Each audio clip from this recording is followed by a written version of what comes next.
came to our rescue, the organizations that came to our rescue, some of which are represented here today. I was talking to some of the officers here from the U.S. Air Force, and I tried to explain very, very plainly the role that they play. And the role that they play is quite simple. To put it simply, they save many, many, many lives. And without them, we would have lost all of those. And again, I don't know how we will ever repay the succor and the comfort that they brought in the midst of this terrible, terrible crisis. And I also can only comment once more on the character and the nature of the Leiteños, the Waray, the Visayas, all of whom have suffered terribly, and yet today, 2 years on, we see them, they are smiling, they are winning, they do not complain, they do not cry, they do not whine, they carry on with their lives and are grateful that they are alive. They grieve for their dead, but they move on, and they move on with a smile on their face, with hope in their hearts, and with an eye to the future. That is, I think, the most important factor in the recovery of those victimized by Yolanda. When it comes to answer your question, Freddie, well, I think that we still have a long way to go.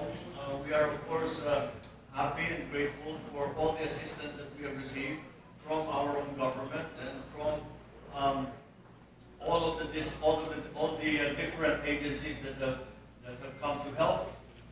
But as the mayor was explaining, the devastation was so profound, the devastation was so total that there is a lot that needs to be done.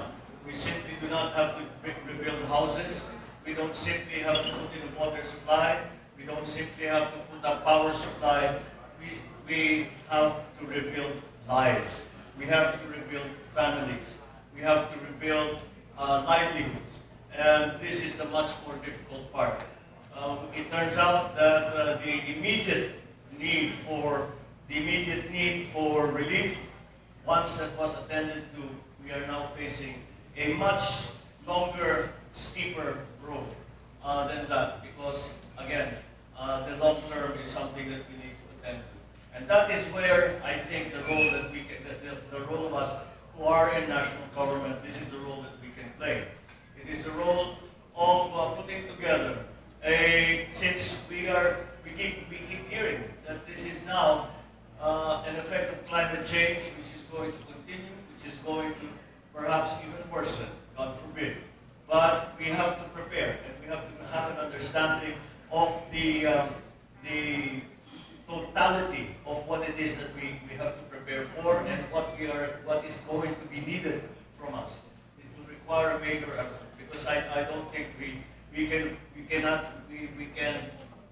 focus on the devastation in Yolanda to learn what are the things that we need to do in the future should this happen again. Maybe not in Leyte, maybe not in the Visayas, maybe somewhere else in the Philippines. The government has to now do some rethinking of its policy and focus a little more on preparedness, disaster mitigation. The response, of course, is something that is terribly important, but then the rehabilitation and rebuilding is somewhere that I have to admit that the national government has fallen short. And we hope that the lessons that our friends who have given us the benefit of their experience in other places, most notably in Indonesia, and the way forward to make sure that all that we can do, we will do for those that are suffering, for those that have become victims of such disasters and such tragedies. So the work continues. We have to change our mindset. We have an approach sometimes in the Philippines where all we do is wait for the typhoon to come, and then go and provide relief goods and then go away again. That may have worked before when we are not faced with such extreme weather, when we are not faced with such extreme disasters. The times have changed and we have to change with them, and we have to be